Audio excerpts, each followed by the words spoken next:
So let's talk more about this, right?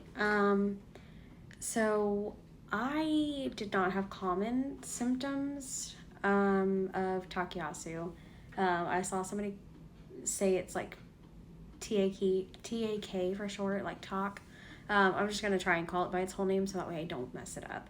But like I so the I didn't really get into it in the last video, but so with the Takayasu arteritis, it attacks the large arteries around your heart, especially the aorta. And so then the inflammation makes your arteries like thicker, narrowed, and even blocked. Um, I didn't show any previous signs. I didn't have extreme weight loss. I was fatigued, but I also have ADHD and I've gone through depression. So those are like that's pretty normal for that kind of stuff. And I've been chronically uh, sick. I wouldn't call it like chronically in pain because I'm not always in pain, but I've always kind of been like chronically sick for a very long time, like pretty much my whole life. So being fatigued is nothing new. But a lot of other people will have these other rapid symptoms that show up that did not show up in me. It went straight from nothing to all of these chest pains that are weirdly only happening at night. Still, I don't think anybody understands that. And then that led to finding all the blockages. Originally, I was supposed to have, when I said I had the heart catheter done, I was originally supposed to have that done the 22nd. Luckily, the same doctor like was available to do both. Not like it would have really mattered, but he has came and talked to me and said that the only difference that would have been from when I was admitted on the 17th to now was that I would have actually been admitted after my heart catheter because he would have seen all the blockage. I will say I am looking on the positive side of things. I am very grateful that I was able to catch it, even though I do have to have the open heart surgery, like the heart bypass. I am very grateful that I was able to have all of these tests done to figure out what the heck this is. I had a misconception about autoimmune disease that it was just straight debilitating. There was nothing else. So I'm glad that my perspective on that has changed, obviously, because all the nurses keep asking me, like, are you okay? Do you have any pain? Do you have chest pain? Like, shortness of breath, anything like that? I have nothing. I've been taking laps in this place on the floor because I'm not allowed to leave the floor. Yesterday I got to go outside though, so that was pretty cool. I got to have like outside time. But yeah, so I've been in the hospital for a week and I probably will be here for a couple more weeks.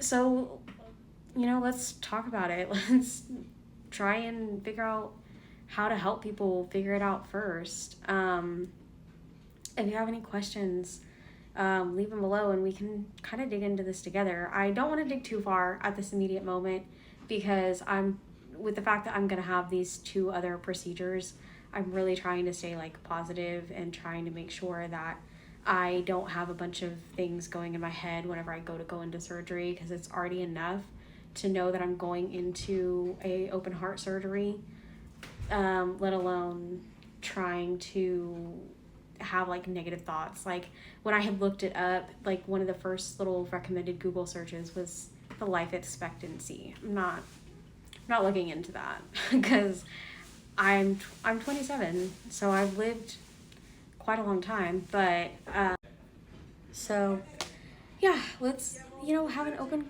conversation about it and let me know if you can think of anything or want to, like, what else you want to know.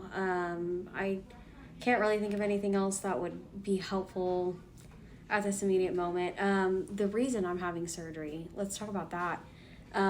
Technically, this should be, according to my rheumatologist, his preferred would be for me to be on like aggressive steroids and then be put on autoimmune medicine for it. but my blockage is not showing that it's currently inflamed, which means that a lot of the blockage that I have has most likely been there for a very long time, and he thinks that it's been inflamed for so long that it's scarred. So if you think that you could possibly have this and you're like, oh my gosh, great, I'm gonna have this and have to have open heart surgery, that's not necessarily the case, because I just found it way too late, pretty much. And they're really like this, the likelihood of the steroids actually calming the inflammation down is not likely, because it's most likely not inflammation anymore. It's most likely scarring. So, yeah, let me know, and let me know if you want to see like a day in my hospital life. I promise you it's not very entertaining. I'm sitting by, you can see the window. I'm like sitting by the window, playing on my computer, playing solitaire. I've got like a little deck of cards. I am very lucky to have had like a lot of family around, and have a really good support system. But if you don't have that, please find somebody, because I couldn't imagine doing it alone. This has been a lot of emotions. I've hit all 5 stages of grief trying to deal with this. So if you want someone to talk to about it, you can message me. I'm sure that there's probably already communities in like Facebook and things like that, because whenever I was typing my hashtags in my last video, I saw a few other people talking about it, but there's really not a whole lot, and I really want this to be something that a lot more people talk about and can get it out, because it could save somebody, and you just never know.